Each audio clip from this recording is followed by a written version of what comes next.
जी अस्सलाम वालेकुम everyone. Hopefully आप लोग ठीक होंगे। Today with another success story. आपको पता है जब भी किसी क्लाइंट का केस जो है वो अलाउड होता है तो मैं आप लोगों की इनकरेजमेंट के लिए मैं फीडबैक लेके आता हूँ। आज मेरे बड़े एक पुराने क्लाइंट हैं, बड़े अरसे से मेरे साथ हैं। इनकी आज जो वीज़ा था वो अभी अलाउड हो के आया है, आज ये हमारे पास हैं। आज इनको स्पेशल मैंने रिक्वेस्ट की है कि ये आप लोगों के लिए फीडबैक दें ताकि आप सुने और उसके लिए आपको इनकरेजमेंट हो, ताकि आप अपने जो एप्लीकेशंस हैं वो होम ऑफिस के साथ करें, अपने सोलिसिटर्स को मिलें। धवल भाई इंडिया से हैं, ओरिजिनली गुजरात से हैं ये, और इनका आज ये काम हुआ है। तो मैं विदाउट वेस्टिंग टाइम इनसे सबसे तो पहले पूछते हैं कि धवल भाई आज आप खुश हैं? आपका सारा कार्ड वगैरह आ गया, बीआरपी कार्ड? यस, बहुत अच्छा लगा। ठीक है।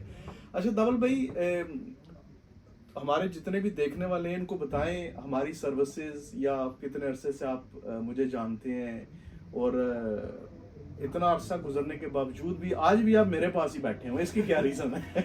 इसकी रीज़न यही है कि सबसे पहले तो हम लोग मिले थे शायद 2019 में। ठीक है। जब हालांकि मेरा 7 इयर्स का जो वीज़ा था वो नहीं हो पा रहा था और हम आपके पास आए थे।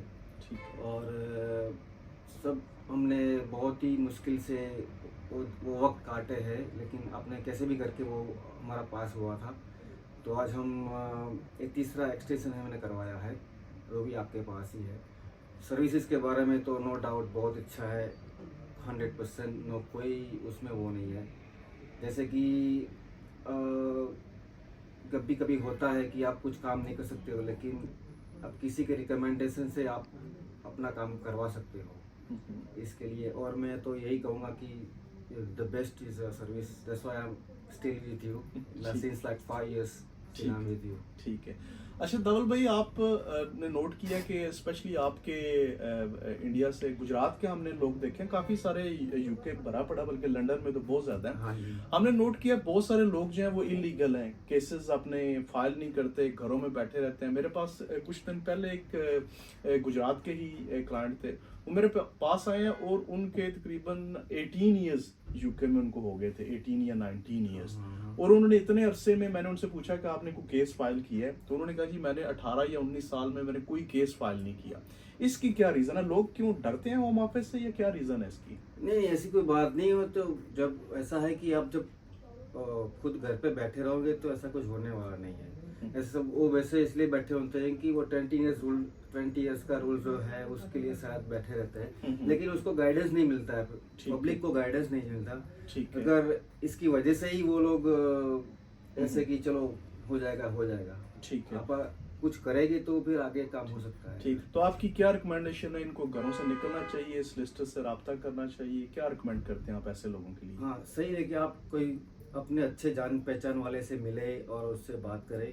ये हमारे सोलिसिटर है, आप इसके पास भी आ सकते हैं, कोई सर्विस में प्रॉब्लम नहीं है। जब भी आप चाहे आ सकते हैं, उससे रब्ता कर सकते हैं और आपका काम आगे बढ़ा सकते हैं। अच्छा धवल भाई, आपको टोटल यूके में आपको कितना अरसा हुआ है यूके में रहते हुए? मुझे करीबन 15 साल होने को आए। 15 साल। अच्छा 15 2009 में आया था। अच्छा ठीक। 15 साल का टाइम पीरियड बड़ा टाइम पीरियड होता है। हाँ जी हाँ। तो अच्छा, आप देखा होगा तब भी आप तो हर समझदार थे, आप और आपकी फैमिली ने तो बड़े ऑन टाइम, मतलब आपने होम ऑफिस से कांटेक्ट किया, फाइट किया आप लोगों ने। और क्या आप समझते हैं कि अगर आप भी तब तक घर तक बैठे होते, बाहर ना निकलते होम ऑफिस से, तो आपको नहीं लगता कि आज आप भी वैसे के वैसे ही बैठे होते? हाँ, नहीं, आपको बाहर तो निकलना पड़ेगा, किसी से बात तो करनी पड़ेगी। वैसे घर बैठे तो कुछ नहीं होगा। जैसे आपको याद है कि जब मैं 2019 में आया था तो 7 इयर्स का मेरा केस था, मेरे बच्चे के ऊपर था। उसमें बहुत दिक्कतें आ रही थी, उसमें रिफ्यूज भी कर दिया था। तब आपको याद है बड़े रिफ्यूजल आते थे? बहुत रिफ्यूजल भी कर दिया था। फिर हम आपके पास आए थे, कोर्ट में शायद हम कोर्ट में अपील किया था। कितना वो खाना पीना छोड़ के 2-3 घंटे उधर बैठे रहते थे, लेकिन आखिरकार बड़ी फाइट के बाद भी हम हाई कोर्ट में भी गए थे। बिल्कुल ऐसे ही खुद गए थे। और तब जाके हमारा वीजा लगा था। पहले फर्स्ट वाला जो स्लैब होता है मुश्किल से लगा था वो। लेकिन गुड चीज़ ये है कि देखें, धवल भाई is an example for everyone कि आप अगर केस आपका रिफ्यूज़ भी हुआ है तो आप हिम्मत ना हारें। उसकी रीज़न ये है कि देखें सम टाइम चीज़ें कॉम्प्लिकेटेड नज़र आती हैं, लेकिन फ़ाइट करने से आपको उसका जो है वो रिवार्ड भी मिलता है। जैसे कि अभी मुझे तो याद नहीं था, अभी मुझे इन्होंने याद करवाया कि देखिए इनका केस जो है जब इनिशियली रिफ्यूज़ हुआ, इन्होंने हिम्मत नहीं हारी, इन्होंने उसको फर्दर हम कोर्ट में लेके गए, फिर उसके बाद हम हाई कोर्ट तक भी इनका केस लेके गए हैं, लेकिन किसी भी स्टेज के ऊपर ये पीछे हटे नहीं है। क्योंकि जब आप कोशिश करते हैं, आप ट्राई करते हैं कि आपका जो है वो कोई ना कोई सिचुएशन जो है वो फिर आपकी ज़रूर बनती है। क्योंकि अगर आप समझते हैं कि आप मुकम्मल तौर पे घरों में बैठे रहेंगे, आप फाइट भी ना करें, तो कभी ऐसा पॉसिबल तो नहीं है कि होम ऑफिस आपको आके खुद के नहीं जी भाई आप घर पे बैठे हो, ये वीज़ा ले हम बाहर लेके आए हैं, प्लेट में लेके आए सही हैं, बात ऐसे ऐसे तो नहीं होता। आपके लिए भी बड़ा मुश्किल होगा एट दैट स्टेज। ज़रा एक फाइनेंशियली भी बंदा सफ़र करता है, दूसरी भी प्रॉब्लम्स होती हैं इसके अंदर जो है, लेकिन इसके लिए ज़रा वो फाइट जो है वो बहुत ज़रूरी है। अच्छा दावल भाई ये बताएं हमारे देखने वालों को कि जैसे आप को हमारी सर्विसेज से रिलेटेड कभी आपको ये लगा यार ये फ़ोन नहीं उठाते, मेरी डेडलाइन गुजर गई, मेरा वीज़ा गुजर गया तो मुझे इन्होंने मेरा केस नहीं फाइल किया। बिजी हम भी होते हैं, ज़रा सम टाइम ऐसे ज़रूर होता है कि हम उसी टाइम पे कॉल नहीं कर सके।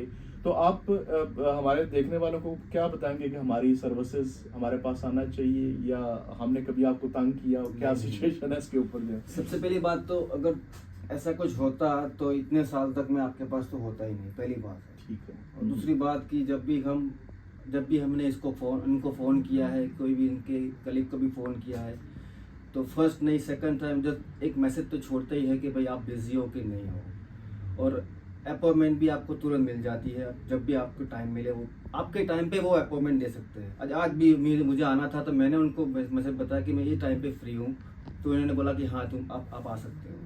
तो ऐसे कि आप जब भी आप आना हो, जब भी फ़ोन करना हो आप कर सकते हो। वो कभी भी ऐसा नहीं है कि आपको बोलेंगे कि नहीं अभी मैं बिज़ी हूँ, अभी ऐसा है तैसा नहीं, अभी कैसे नहीं। वो फर्स्ट प्रायोरिटी आपको लेंगे, वो हमेशा के लिए। ऐसे नहीं है कि वो छोड़ देंगे कि नहीं चल भी आज नहीं आना, परसों आना, कल आना। तो service is the best service है, आप कभी भी आ सकते हैं। जी, दावल भाई बहुत शुक्रिया आपके फीडबैक का। बड़ा अच्छा दावल भाई ने जो है वो फीडबैक दिया हमारे देखने वाले सुनने वालों के लिए। देखें कोई भी चीज़ मैं हमेशा रिकमेंड करता हूँ, जो फीडबैक जो आपके सामने लेके आते हैं वो हम उन लोगों का लेके आते हैं कि जिन्होंने बाकायदा अपने केसेस के लिए फ़ाइट की है। क्योंकि अगर आप फाइट नहीं करेंगे, अगर आप ये समझते हैं कि मैं विदाउट फाइट जो है वो होम ऑफिस के साथ मुझे अगर आपका केस कॉम्प्लिकेटेड है, तो इसका कतई मकसद नहीं है कि आप घर में बैठ जाएं।